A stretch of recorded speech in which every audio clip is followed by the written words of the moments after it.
हम सबको अपने बचपन की वो दिन तो याद ही होंगे जब कोई खिलौना, कोई गुड़िया हमारी जान बन जाती थी। हम उनसे बातें करते थे, उनके साथ ही खाते सोते थे, मतलब वो हमारी दुनिया का एक बहुत ही जरूरी हिस्सा थे। लेकिन जरा सोचिए, क्या हो अगर वही प्यारा खिलौना आपकी सबसे बड़ी दहशत बन जाए।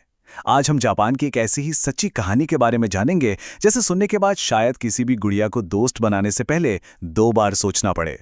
तो ये कहानी शुरू होती है 1918 के जापान से। कहानी है 17 साल के एकीची सुजुकी और उसकी छोटी बहन किकुको की। किकुको बहुत ही प्यारी बच्ची थी और बस अपना चौथा जन्मदिन मनाने ही वाली थी।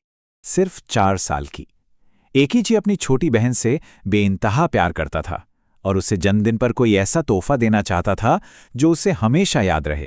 देखिए, सुजुकी परिवार की माली हालत कुछ ज्यादा अच्छी नहीं थी। पिता मजदूरी करते थे और माँ सिलाई का काम।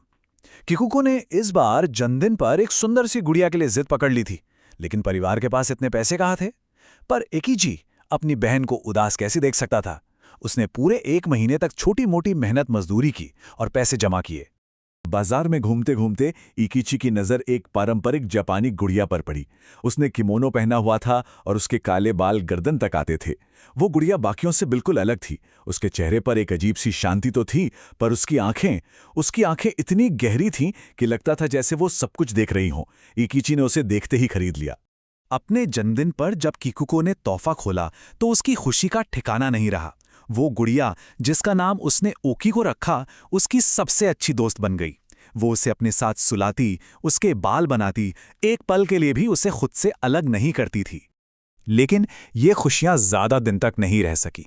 सुजुकी परिवार पर एक बहुत बड़ा दुख का पहाड़ टूटने वाला था। एक दिन किकुको को तेज बुखार चढ़ा और पता चला कि उसे मलेरिया हो गया है। अपनी आखिरी सांस तक उस नन्ही सी बच्ची ने अपनी प्यारी ओकी को गुड़िया को सीने से लगाए रखा और उसी हालत में उसकी मौत हो गई। परिवार चाहता था कि गुड़िया को भी किकुको के साथ ही जला दिया जाए, पर मंदिर से उन्हें इसकी इजाजत नहीं मिली। तो उन्होंने किकुको की याद में उस गुड़िया को घर के हॉल में एक शेल्फ पर सजा दिया। और बस यहीं से उस घर में असली खौफ की शुरुआत होती है। एक रात जब सब सो रहे थे, इकीची को हॉल से कुछ हल्की हल्की आवाजें सुनाई दी, जैसे किकुको धीरे धीरे हंस रही हो। कुछ दिनों बाद इकीची ने एक बहुत ही अजीब बात नोटिस की।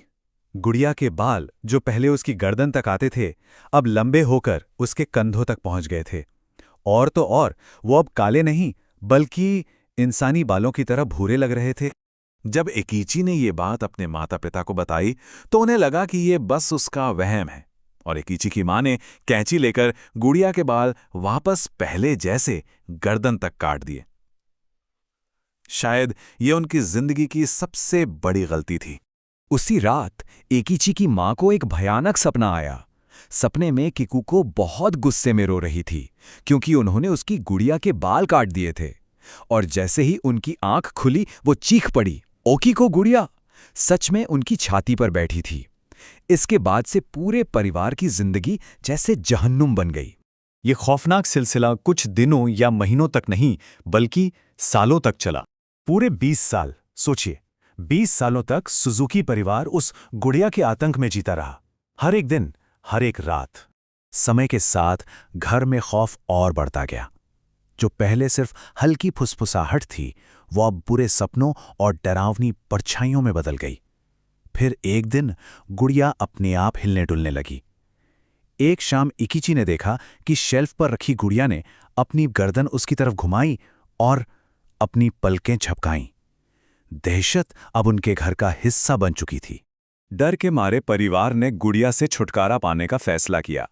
एकीची के पिता उसे पास के एक मैदान में गाड़ आए, लेकिन उस रात दरवाजे पर जोर जोर से दस्तक हुई। आवाजें आ रही थीं जैसे किकुको बाहर दर्द में चीख रही हो। जब पिता ने हिम्मत करके दरवाजा खोला तो सामने ओकी को गुड़िया खड़ी थी। इससे पहले कि वो कुछ समझ पाते, गुड़िया के बाल अचानक लंबे होने लगे और उनकी गर्दन से लिपटकर उनका गला घोंटने लगे। उनके पिता दर्द से तड़प रहे थे, उनकी सांसें रुकने वाली थी। तभी एकीची ने जोर से अपनी बहन का नाम पुकारा, किकुको। और ये सुनते ही अचानक गुड़िया बेजान हो गई और उसके बालों की पकड़ ढीली पड़ गई। 20 साल तक इस आतंक को झेलने के बाद परिवार ने आखिरकार हार मान ली। उन्होंने घर छोड़ने का फैसला किया। लेकिन सवाल था कि गुड़िया का क्या करें। उन्होंने उस गुड़िया को जापान के मेन्ननजी बौद्ध मंदिर के भिक्षुओं को सौंप दिया।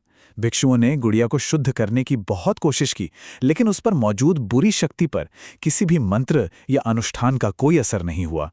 लगभग 100 साल बीत चुके हैं, लेकिन वो गुड़िया आज भी उसी मंदिर में रखी हुई है और कहते हैं कि उसके बाल आज भी इंसानों की तरह बढ़ते हैं, जिन्हें समय समय पर मंदिर के भिक्षु काटते हैं। लेकिन सबसे खौफनाक बात यह है कि समय के साथ गुड़िया का मुंह धीरे धीरे खुल रहा है और उसके अंदर इंसानों जैसे दांत उगते हुए साफ दिखाई दे रहे हैं। तो सवाल ये है कि इसके पीछे का राज क्या है? क्या ये सच में किकुकू की आत्मा है जो अपनी गुड़िया में बस गई है, या फिर उस शांत चेहरे के पीछे कोई और ही शैतानी ताकत छिपी है? इसका जवाब आज भी एक रहस्य बना हुआ है।